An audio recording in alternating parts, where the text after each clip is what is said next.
888-253-3139. 888-253-3139 or InfoWarsMoneyBomb.com. But as I was saying, I was going to repeat myself. It's one thing to know all this intellectually, what's coming down the road. It's another thing for it to be here.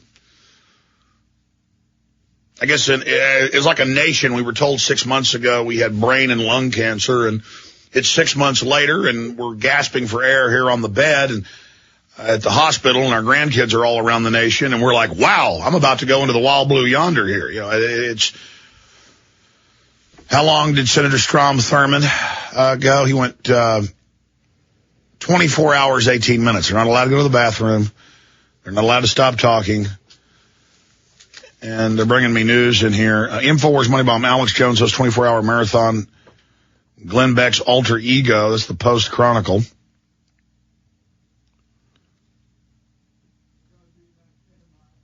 And then they've got... and is that Jack Black? Are they finally putting that movie out, making fun of me? Because there's like Jack Black. Well, anyways, doesn't matter. Okay, Lord Keiser is ready. They're all in there laughing at me. What's going on here, guys? But it's another thing to actually see the Federal Reserve, this criminal group of larcenous worms, come right out and say, yeah, we're going to accelerate the devaluation. We're going to print dollars. And they don't even just give them to the public, even though it devalues them and hurts things. It'd be better if they would just give them to the public. They're just like, and we're going to keep all those and buy more things up with it and then raise your taxes and put taxes on your pension funds and global taxes and taxes on your health care. How does that sound? I mean, this is so brazen, so naked. So to talk about gold, an all-time record yesterday and today, what's happening with the markets, everything, we are joined by Max Keiser, a TV presenter, radio host, broadcaster, journalist. He's the inventor of the virtual specialist technology, prediction markets, Hollywood Stock Exchange, and PowerMyFilm.com. And also Max is presenter, I got to tease him because he's always teasing me, of the Oracle with Max Keiser, BBC TV show, RT, Press TV. Max also presented films for Al Jazeera and the Huffington Post. Max is a host of also a Genesis radio program, so he's just an absolute maniac. Max Keiser, good to have you here with me, and please, I've got my brain tied behind my back today, so be nice to me. Max, it's good to have you here with us. What hour are we into now here on the marathon? 19 hours, so 19th hour. Good to have you with us, Max. This reminds me of that scene from Pulp Fiction when one of the characters has a heroin overdose and needed a massive shot of adrenaline to the heart. Come on, Alex, wake up, get some energy, buddy. I've got energy. I've got it. I'm charging up right now. No, seriously, I'm here, Keiser. You know, the problem, here's a trick that Victor Hugo used to use when he was on writing marathons. He didn't bother turning the coffee grinds into coffee. He just ate the coffee grinds directly. That's what you need to do. Just put a whole mouth of coffee grinds right in there and just suck it down, buddy. Get some of this energy going. This is a major initiative, this money bomb. You got to raise money to fight the New World Order, and you're flagging, buddy. You're flagging. You need to get that energy higher. Well, I'm starting to get energy right now hearing you. You are seething with energy. Ramp it up, buddy. Ramp it up.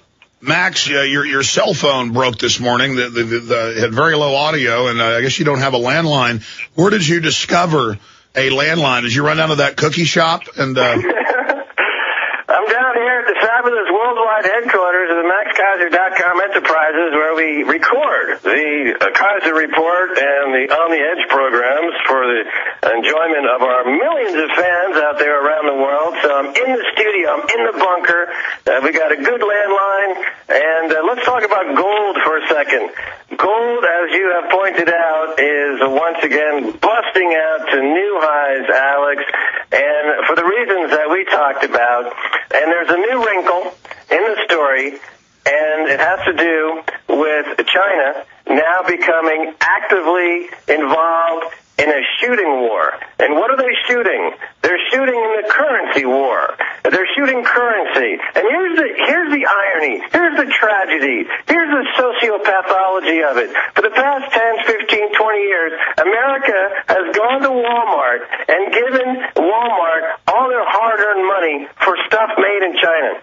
That money then goes to China. And what is China using now to fight America in the currency war? The same ammunition dollars that America gave them. This is not a land war. This is not tanks and bombs. This is a currency war. With currency is ammunition. And what did China get? $2 trillion in ammunition from freaking Americans who shop at a Walmart. It's for Chinese worthless plastic junk in exchange for live ammunition. Yeah, but it's fun to sell your birthright for a toaster that breaks before you open the box. So now China and the U.S. are involved in a hot shooting war, World War III, currency war, and the U.S. is very disadvantaged in this currency war, and they're going to be completely mired in the unfolding catastrophe that is Act 3 and possibly the most devastating phase of the financial crisis, the foreclosure gate, the implosion ultimately of the big money center banks in the U.S. That was the next thing. A trifecta of fraud. A trifecta of fraud. Do you want me to walk through that for you? Yes, because now we're hearing, there was a few problems with the mortgages, and a week later they're admitting, we knew about this years ago, but a week later, we're taking thousands of people's houses we don't even own that are paid for, and we're not going to ever tell you where all the deeds went, and they're trying to pass a law where they can take all the houses without even following any of the laws or procedures. So let's get into this whole sector of information and what this is leading to, Max Keiser. Right. So, as I say, it's a trifecta of fraud, and we're talking about 60 million mortgages that were written over the past 10 years or so that are now all being proven to be, or I should say, substantial percentage proven to be utterly false and fraudulent. And the fraud has three parts to it. First of all, remember back in 2004, Alex, the FBI was doing an investigation into these mortgage lenders for making improper mortgage loans, the no-income, no-asset loans, the ninja loans, the no-job loans. They were saying there's huge mortgage fraud in the mortgage space, and it was rumored and proven that the mafia was in the mortgage lending game, and it was a huge money spinner for the criminal rackets and syndicates in the U.S. Remember, in 2004, the FBI launched that investigation. So all of the mortgages that were written for the past 10 years or so were fraudulently written. The mortgage themselves, the bank has a responsibility to do some due diligence to prove that the person borrowing the money has some capability of paying that money back. They didn't do any of that due diligence. They just signed off on millions, tens of millions of mortgages in a completely false way. That's phase one of the fraud. Phase two of the fraud is now, as these banks are trying to foreclose on these people, they find out that all the documentation to enact a proper foreclosure, that is equally being signed off in a fraudulent manner. Because it was filled out. It was filled out by the MERS fraudulent system, literally by Don Corleone.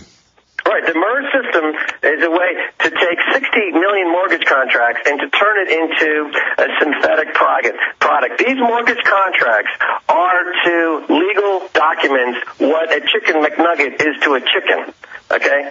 If you know, a chicken McNugget is the end product of taking what is, at the beginning of the process, a chicken, you put it through a huge blender, and then you come up with some goop at the other end, and you add some synthetic flavoring, and you serve that as food.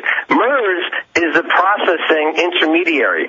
Tens of millions of mortgages went to MERS. They were turned into essentially a blender of fraud, and at the other end comes goop that is being, and this is the third part of the fraud, this is the third part of the fraud trifecta, is that they took the goop, the mortgage goop that came out of the other end of MERS, out of the anus of MERS comes mortgage goop that has no relevance to any bona fide legal contract by any legal standard, and they repackage it, they re-securitize it, and they resell it to banks around the world. Now, those banks realize that they're not holding anything that would have any reasonable expectation of getting any money back whatsoever. And who who's one of the biggest holders of the mortgage goop?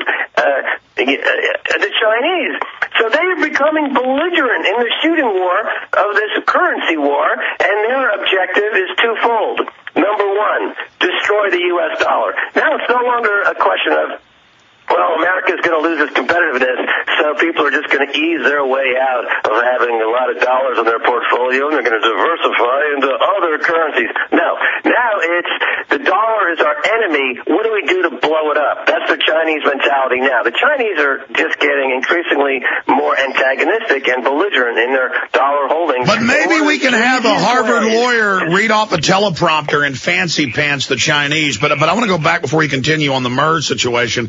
Isn't it more like you put a chicken, feathers and all, into a grinder, you take the goop out, and you feed it to a mentally retarded rat, and then you take what the rat vomits, and then you take a photograph of the rat vomit, and then you sell that as a chicken McNugget? I mean, wouldn't that be more what MERS is and all of this? Because, you know, they might sell it 5, 10, 15 times, credit default swaps, buckets of completely worthless stuff they sold to the public, the pension funds, the Chinese, the Europeans, everybody else.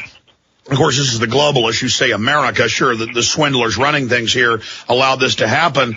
And then you've got the general public running around who are being fed on photographs of the goop. I mean, it's too much to say it's just goop, you know, like a chicken McNugget. Isn't it just a photograph of the goop?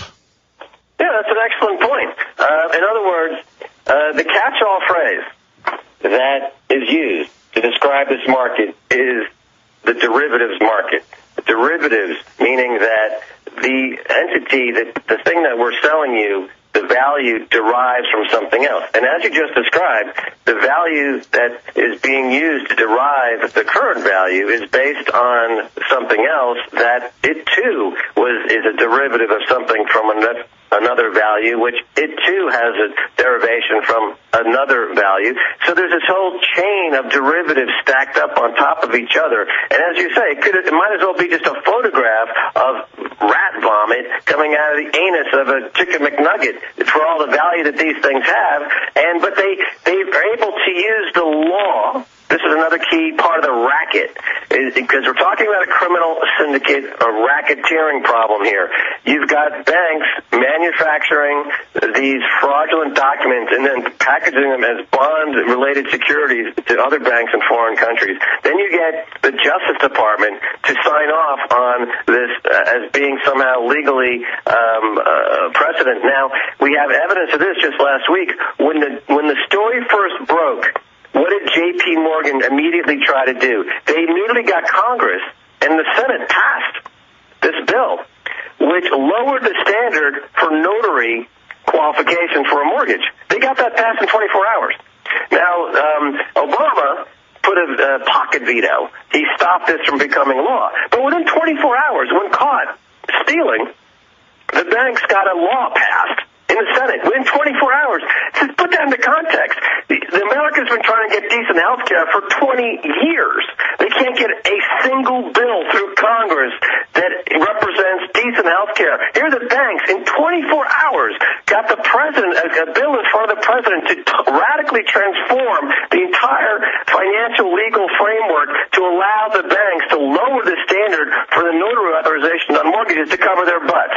I mean, does that not a clear indication that the White House is just a branch office of J.P. Morgan, Goldman Sachs? Well, it certainly shows the Democratic Congresses, and along with the Republicans, and we know Ron Paul has exposed all this. You've exposed it.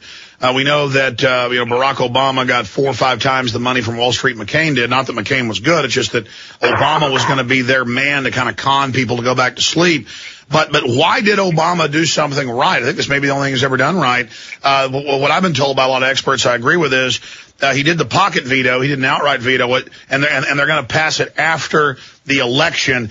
So we'll forget about this outrage with the lame duck Congress that's coming up. That's going to give us some derivatives of not just chicken, but of duck a la Maine